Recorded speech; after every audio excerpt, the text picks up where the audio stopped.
Leximi prej Ungjillit të Lukës, kapitulli 15, rreth 7:1-3 dhe 11 deri në 31. Të gjithë ta gërmbllëzin dhe mëkatarët i afroheshin Jezusit për ta dëgjuar.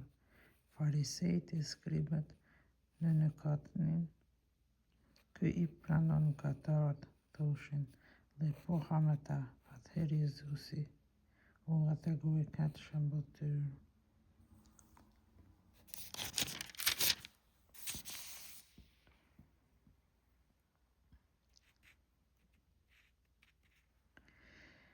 Një njeri kishte 2 djem. Djali i vogël i tha etët: "Bab, ma jep pjesën e pasurisë që më takon." Ai u ndan pasurinë. Mbas shkoi në leje të largët e atje e shkapërndërli pasurinë e vet duke jetuar i lënë pas vesesh. Kur shpenzoi gjithçka pati, u bë zi e malli buke në atë vend e djali filloi ta sprovoi skamjen. Atëherë shkoi e u lidh rrugëtar në një njeri i atij vendi, ku e dërgoi në tokat e vet atij rrugëtej. E dëshironte ta mbushte së paku në ndonjëherë barkun me kokra qiqi punësh që hanin thynjtë, por askush nuk ja jepte. Atëherë i erdhi mend e thoshte: "Sa meditësve tim atë u tepron buka, kurse unë këtu po vdes orije. Do të çohem e do të shkoj tek im atë e do t'i them: o atë, rash në mëkat kundër qiellit të ndarit të jetë. Nuk jam më i denjtë të quhem yt birë, më prano si një ndër rrogtarët e tu."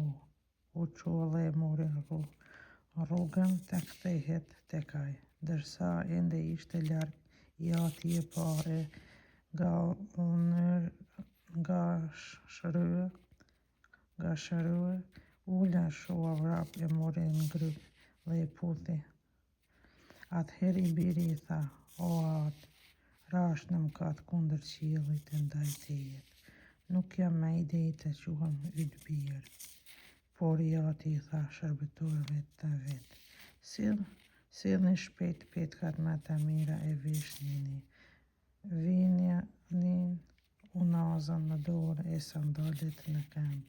Sillni viçin e majur e prenje të hamë të gëzojmë, sepse ky im birë pat vdekur e u ngjall, pat humbur e u gjet." E filluan të dëfërehen. Djali i tij i malli ndodhi në fushë. Kur u kthye i u afroi shtëpisë, dëgjoi këngë e vallë. Thirrri një shërbëtor dhe e pyeti: "Ç'ndodhi?" Ai u përgjigji: "U kthye vllau yt e yt, atë e preu viçin e majur." "Pse i u kthye?" Djali shëndoshë mirë.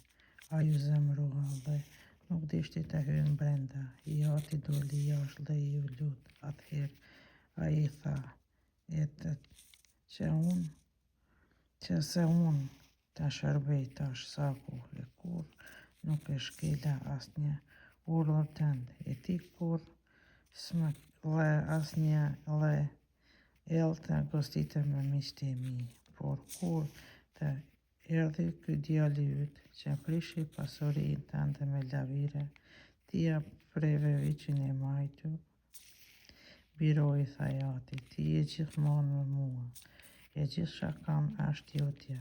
Por se u desh të gëzohemi e të gazëllohemi, sepse ky vllau yt pat vdekur e u ngjall, pat humbur e u gjet."